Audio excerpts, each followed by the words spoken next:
오늘은 천국에서 큰 사람 이런 제목으로 하나님 말씀을 선포하겠습니다. 어느 초등학교 교장 선생님이 학교 교정에서 휴지를 줍고 있었습니다. 그런데 다른 선생님들도 거기 따라서 휴지를 같이 주었어요. 이때 한 학생이 선생님 저쪽에도 휴지가 있고요 저기도 있네요 이렇게 가르치고 있었다는 거죠. 여러분, 아이들에게 마땅히 행할 길을 가르치지 않으면 아이들은 여전히 미숙하고 아이들은 여전히 미성숙하고 이러한 모습이 될 것입니다. 잠언 22장 6절에 마땅히 행할 것을 아이에게 가르치라. 그리하면 늙어도 그것을 떠나지 않으리라. 이런 말씀을 했습니다. 그러니까 어린아이들은 아직 마땅히 배워야 할 것을 배우지 못하는 존재로 이렇게 인정하시는데, 우리 예수님은 어린아이 같이 되지 않으면 천국에 들어가지 못하리라 이렇게 말씀하시는데, 오늘 그 말씀을 오늘 배워보도록 하겠습니다. 자, 1절 우리 다 같이 한번 읽겠습니다. 그때에 제자들이 예수께 나와 이르되 천국에서는 누가 크니까? 자, 마가복음에는 이런 질문이 좀 다르게 나와 있습니다. 제자들이 길 가다가 서로 누가 큰 사람이냐, 아니다 내가 큰 사람이다 등등 서로 막 다투었어요. 그래서 예수님께서 너희들이 길 갈 때 무엇을 다투었느냐 이렇게 질문하시고, 예수님은 어린아이 하나를 데리시고 말씀을 해주신 것입니다. 그래서 오늘 예수님의 그 질문에 대해서 오늘 어린아이를 앞에 세우시고 말씀하신 건데, 제자들이 오해한 것이죠. 이제 예수님께서 뭔가 이제 이 부활 성천하시고 뭔가 예수님이 새롭게 나라를 만들면 자기들이 높은 자리에 차지해야 하겠다라는 그런 마음을 가지고 예수님에게 질문을 한 것입니다. 천국에서는 누가 큰 자입니까? 이 말은 실상 예수님께서 다스리시면 누가 국무총리를 하고 누가 내무부 장관을 하고 누가 무엇을 하고 이런 의미가 들어있는 것입니다.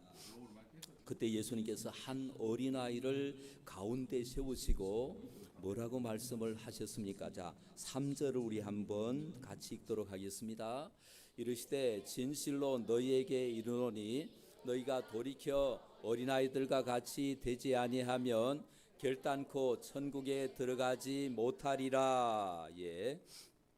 자, 제자들은 우리는 천국에는 무조건 들어간다. 천국에 들어가는 것은 따놓은 당상이다. 다만 천국에 들어가서 누가 높은 자가 될 것이냐 이것에 대한 관심이 있었는데, 예수님은 천국에 들어가는 것은 너희들 높은 자리가 되는 것은 그건 둘째치고 천국에 들어가지 못할 수도 있다 이렇게 말씀을 하시는 겁니다. 우리 예수님께서 여기 돌이켜라고 하는 말씀, 돌이켜서 어린아이들과 같이 되지 아니하면 이렇게 말하고 있습니다. 그래서 우리들에게, 제자들에게, 어른이 된 우리들에게 돌이키라 이렇게 말씀하고 있습니다. 무엇에서 돌이켜야 할까요? 우리가 어른으로서 모든 것을 다 안다는 그 교만에서 돌이켜야 됩니다. 그리고 우리는 내 중심으로 우리의 인생의 삶의 태도를 가진 것에서 돌이켜야 되고, 세상의 어떤 보이는 물질이 최고라고 하는 그런 어떤 태도로, 그런 가치관으로 살았다면 여기에서 우리가 또 돌이켜야 되는 것입니다. 그래서 이 세상에 있는 이 세상에서 자기를 믿고 자기 우상, 자기 신념, 자기의 능력을 굉장히 신뢰했다는 것, 이것에 대해서 우리는 돌이켜야 될 것입니다. 그리고 내 힘으로 무엇이든 할 수 있다는 그 자만심에서 돌이켜야 된다라고 하는 겁니다. 그리고 무엇보다도 예수님께서 하신 말씀의 깊은 뜻은 하나님이 없이 인생을 살려고 했던, 하나님 말씀대로 우리가 사는 것이 아니라 하나님의 말씀 없이 우리가 인생을 살려고 하는 이런 태도에서 어떻게 해라? 돌이키라 이렇게 말씀하고 있는 것입니다. 회개는 내 영광을 구하는 삶에서 하나님의 영광을 구하는 삶으로 돌이키는 것입니다. 중심이동이 일어나는 것입니다. 그래서 방향 전환이라고 할 수 있죠. 나를 위해 살던 삶에서 완전히 돌이켜서 하나님을 위해서 사는 삶으로 변화되는 것, 이 돌이킴이 있고 그 다음에 어린아이 같이 되라, 이렇게 우리 예수님은 말씀을 하시는 겁니다. 그러면 어린아이 같이 되어야 천국에 들어가는데, 어린아이처럼 우리가 유치하게 이렇게 되라는 뜻은 아니죠. 어린아이들 중에는 고집이 있고 또 때를 많이 쓰고 버릇이 없고 또 무례하고 이런 모습들도 있잖아요. 그래서 어린아이들의 그런 모습을 본받으라, 이런 의미가 아니고, 예수님이 하신 말씀은 어떤 의미일까요? 어린아이처럼 순수하고 맑고 또 뭔가 순진무구하고 어쩌면 그런 모습들을 본받으라, 이렇게 말씀하실 수도 있습니다. 그러나 우리가 2000년 전을 알아야 합니다. 그 시대를 우리가 돌아가서 그 시대를 보면은 오병이어 사건이 있었을 때 이렇게 성경은 기록을 하고 있습니다. 여자와 아이 외에 5,000명이 먹었더라. 여자와 아이 외에, 어린아이 외에. 그러니까 어린아이들을 어떻게 생각했습니까? 숫자에도 넣지 않은 것입니다. 어린아이들을 숫자에도 넣지 않고 어린아이들을 온전한 한 사람의 인격으로 대우하지 못했어요. 예수님의 시대에는. 그래서 어린아이들을 불완전한 존재고 또 부족한 존재고 또 무가치한 존재고 또 무능력한 존재고 또 쓸모없는 존재로 어린아이들을 이렇게 여겼다는 거예요. 그 당시의 사회적 통념이었다는 것입니다. 그런 시대에 우리 예수님은 한 어린아이를 앞에 불러 세우시고 이렇게 어린아이와 같이 되지 아니하면 너희들이 천국에 들어가지 못하리라, 이렇게 말씀하신 뜻이 무엇일까요? 자, 오늘 4절을 우리 한번 읽어보도록 하겠습니다. 4절 다 같이. 이 어린아이와 같이 자기를 낮추는 사람이 천국에서 큰 자니라. 예. 자기를 낮춘다, 이것은 겸손을 의미하죠. 험블이라고 하는 영어로 말하면, 근데 영어로 말하면 lowly 포지션이라고 해서 자기를 아주 낮은 위치에 두는 것, 이게 자기를 낮추는 거예요. 이게 겸손한 것이고 어린아이 같은 것인데, 다시 말하면은 자신을 가장 비참한 존재고 가장 무능력한 존재고 가장 쓸모없는 존재로 여긴다는 거예요. 여러분, 자신을 가장 비참한 존재고 무능력한 존재고 쓸모없는 존재로 여기는 사람은 반드시 밖에 있는 사람을 의지하게 됩니다. 자기 말고 다른 존재를 의지하게 됩니다. 왜냐하면 자기는 아무런 능력이 없어요. 아무런 어떤 힘이 없어요. 그러니까 하나님의 힘을 의지하든지 부모의 힘을 의지하든지 무슨 사람의 힘을 의지하게 됩니다. 자기 자신에 대해서 그렇게 생각하는 사람은, 그래서 2000년 전에 어린아이가 된다는 것은 인간이 되기 이전의 존재다, 이렇게 생각을 했었습니다. 그래서 고대 사회에서는 영아 사망률이 높았어요. 그 아이들이 많이 죽어나갔어요. 그래서 참 우리가 플라톤 이런 학자들은 아주 철학자, 존경받는 학자잖아요. 근데 지금 생각하면 왜 그런 말을 했을까 싶을 정도로, 플라톤은 이렇게 얘기를 했습니다. 병약하게 태어났거나 그 고질병이 걸린 아이는 치료하지 않아도 된다, 이 플라톤이 이렇게 얘기를 했고, 아리스토텔레스, 이 철학자잖아요. 이 사람이 장애아로 태어나면은 탄생 후에 즉시 버리라, 이런 얘기까지 했습니다. 그러니까 이 고대 사람들이 생각하던 어린아이의 그 수준은 굉장히 인권적으로 후퇴한 것입니다. 그래서 복음이 전파되면서 이러한 것들이 다 이제 개선이 되고 변화가 일어난 것입니다. 그래서 건강하지 못한 아이들은 굉장한 불이익을 당하고 그랬던 시대에 여러분, 이 어린아이들이라면 어떤 생각을 갖습니까? 부모님을 철저히 의지합니다. 부모님이 자기를 살리면 살고 부모님이 자기를 죽이면 죽는 이런 생각을 했다라고 하는 겁니다. 그래서 어린아이 같이 되라 이 말은 자신을 이렇게 부족하고 이렇게 모자라고 이렇게 비천하고 무능력한 존재로 여기라는 거예요. 그러면은 어떤 미래적인 일이 일어납니까? 복음을 받아들이게 되고 하나님을 받아들이게 되고 하나님 말씀을 받아들이게 되고 하나님 은혜를 받아들이게 되는 거예요. 아시겠습니까? 그래서 성경에도 우리를 상한 갈대다 이렇게 말하기도 했죠. 여러분, 파스칼은 인간은 생각하는 갈대다 이렇게 말을 했지만은, 자, 생각하는 갈대보다 상한 갈대가 얼마나 약합니까? 그 갈대를 뽑아버리기가 얼마나 쉽습니까? 우리 인간의 존재가 이렇게 갈대와 같이 연약한 존재다, 특별히 상한 갈대다, 이런 생각을 우리가 가져야 하는 것입니다. 그래서 바울도 자기를 죄인 중에 괴수다 이렇게 이야기를 했어요. 여러분, 시편 기자는 뭐라고 얘기를 했습니까? 내가 우매무지하여 짐승이오나 그런 말을 했어요. 자기 자신에 대해서 굉장히 쓸모없는 존재라고 자기를 생각을 했어요. 그렇기 때문에 하나님에 대해서, 하나님의 말씀에 대해서 받아들일 수가 있는 거예요. 여러분, 시편 127편 1절과 2절 상반절을 우리 한번 읽어봅시다. 127편 다 같이 한번 읽겠습니다. 여호와께서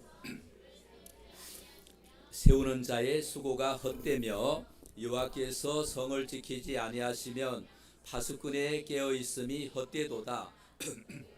지기 일어나고 늦게 누우며 수고의 떡을 먹음이 헛되도다. 아멘. 자, 집을 세우는 사람은 집을 열심히 세워야 합니다. 집을 세우는 사람이 집을 열심히 세우고 일을 해야 합니다. 그러나 이 본문은 뭐예요? 하나님이 도와주셔야 되는, 하나님이 세워주시는 거예요. 성을 지키는 사람이 열심히 성을 지켜야 합니다. 막 눈을 부릅뜨고 적이 오는지 지켜야 합니다. 그러나 그 내면에 하나님이 성을 안 지켜주시면 그 사람이 아무리 성을 열심히 지켜도 헛수고가 되고 마는 것입니다. 여러분, 열심히 일을 해야 합니다. 아침 일찍부터 저녁 늦게까지 우리에게 주어진 삶의 터전에서 우리가 열심히 일을 해야 합니다. 그러나 하나님이 안 도와주시면 우리의 하는 일이 헛수고가 되고 맙니다.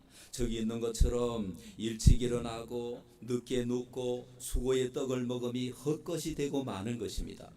그리고 우리는 열심히 공부를 해야 합니다. 우리 학생들은 열심히 계획을 세워가지고 수학을 공부하고 영어를 공부하고 국어를 공부하고 이렇게 공부를 해야 합니다.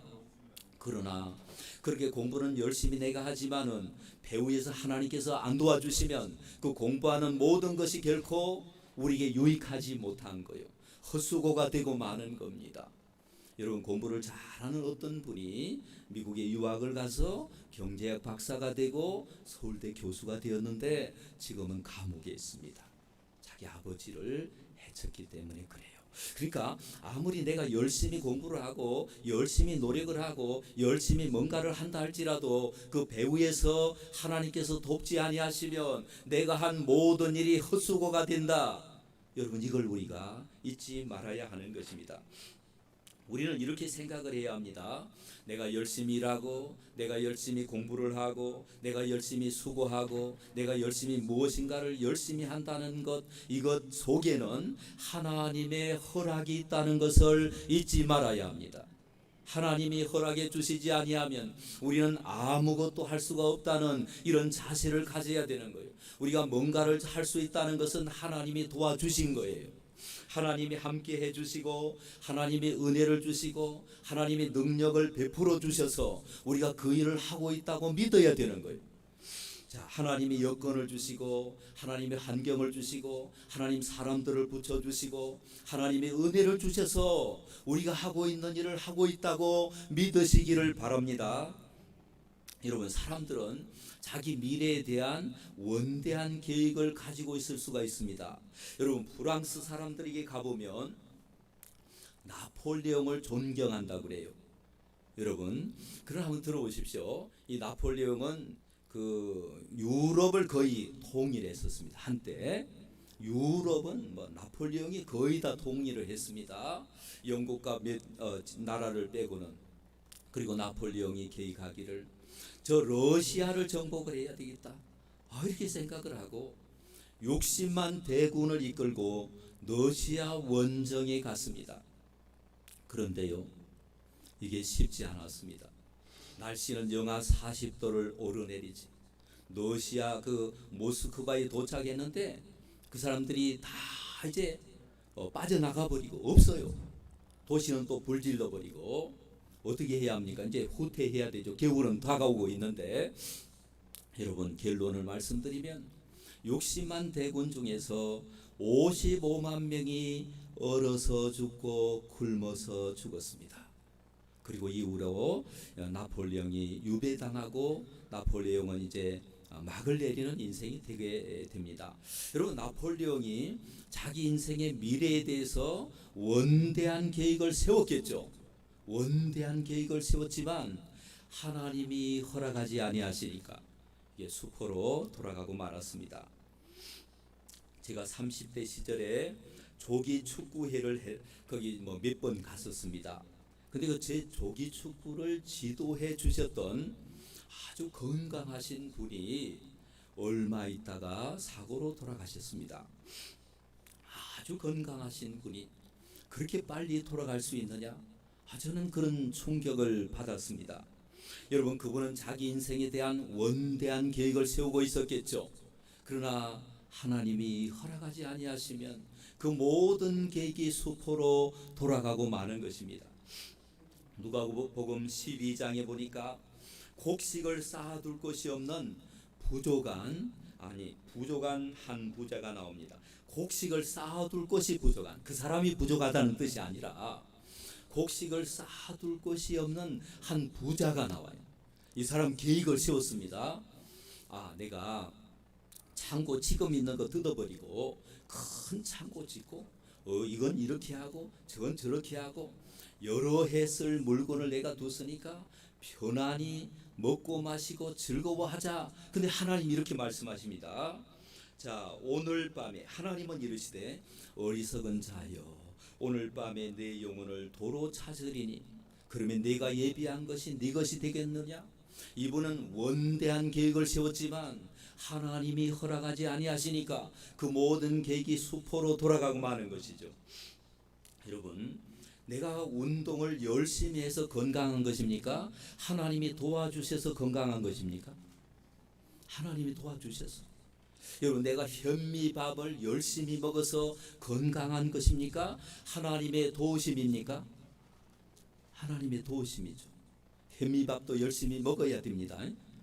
그렇다고 현미밥 안 먹으면 안 돼요. 현미밥도 열심히 먹고 운동도 열심히 하지만 배후에서 하나님이 안 도와주시면 내가 하는 모든 일이 다 허위로, 헛수고로 돌아가고 마는 것입니다. 여러분, 내 호흡과 내 작은 활동 하나라도 움직일 수 있는 것이 하나님의 은혜임을 믿으시기를 바랍니다. 우리는 어떤 자세를 가지고 인생을 살아야 합니까?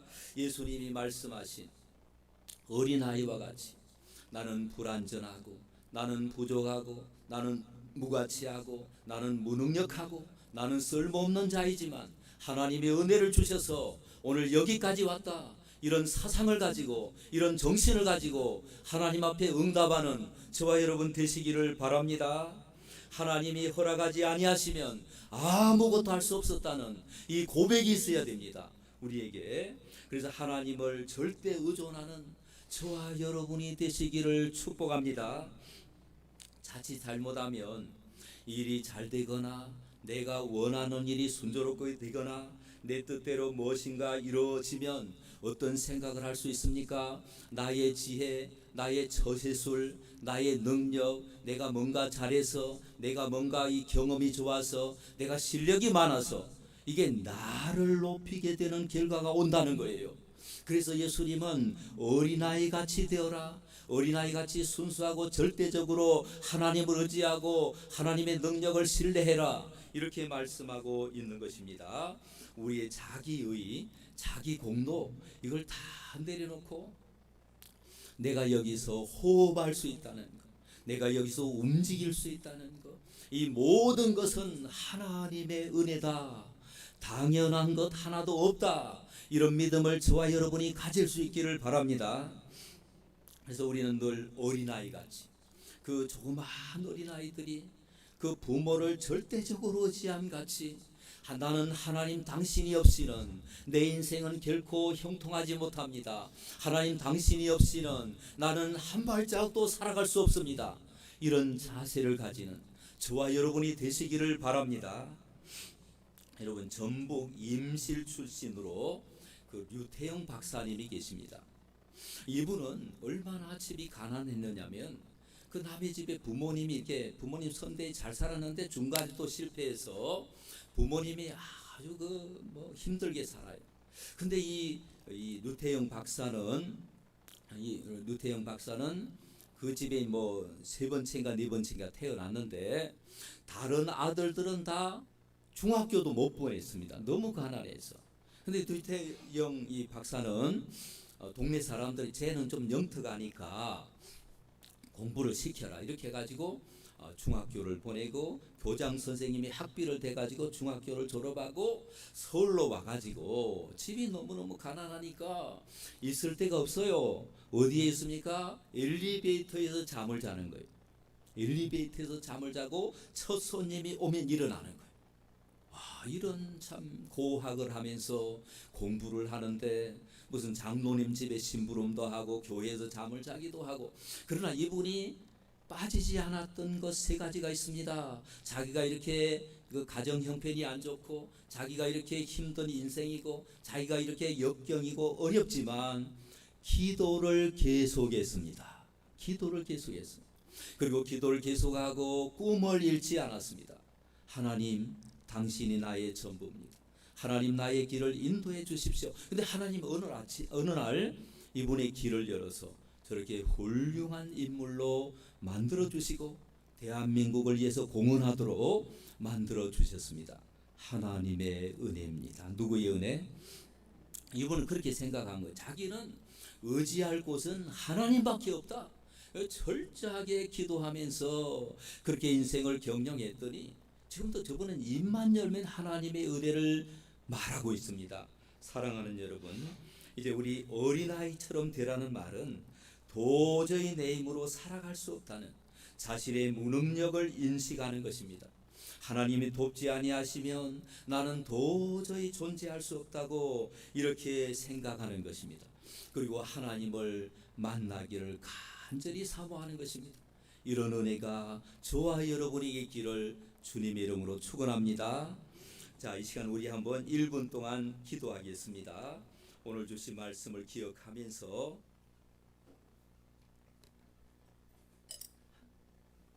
하나님, 저는 불완전하고 부족하고 저는 무능력한 존재였으나 하나님의 은혜로 오늘 여기까지 온 것 감사합니다. 이후에도 하나님의 절대적인 도우심이 필요합니다. 이렇게 우리 한번 기도하도록 하겠습니다. 주님 사랑합니다. 도와주시고 역사해 주시기를 간절히 원합니다. 오 주님, 성령을 함께 해 주십시오. 하나님의 능력 안에서 이 모든 일을 바르게 감당해 나아가는 귀한 역사가 있게 하여 주십시오. 오 주님 사랑합니다. 주님 도와주셔서 성령의 불을 허락해 주십시오. 하나님, 이 종을 온전히 불쌍히 여겨 주시옵소서. 아버지 은혜 감사드립니다. 예수님 이름으로 기도드립니다. 아멘. 감사합니다. 우리 말씀 기도, 눈을 뜨시고 말씀 기도로 하나님 앞에 고백을 하겠습니다. 하나님 아버지, 유한한 인생길에서 영원한 하나님 나라 소망을 품게 하시니 감사드립니다. 큰 자가 되기를 원하지 않고 어린아이처럼 낮은 자리에서 섬기겠습니다. 내 영광 위에 살지 않고 하나님 영광 위에 살겠습니다. 물질을 섬기지 않고 다스리겠습니다. 내 힘으로 단 한순간도 살아갈 수 없는 연약한 존재임을 알고 하나님을 절대적으로 의지하겠습니다. 사람이나 환경을 의존하지 않고 하나님만을 온전히 신뢰하겠습니다. 도와주시옵소서. 주의를 거룩하게 지키겠습니다. 사랑으로 오신 예수님 이름으로 기도드립니다. 아멘.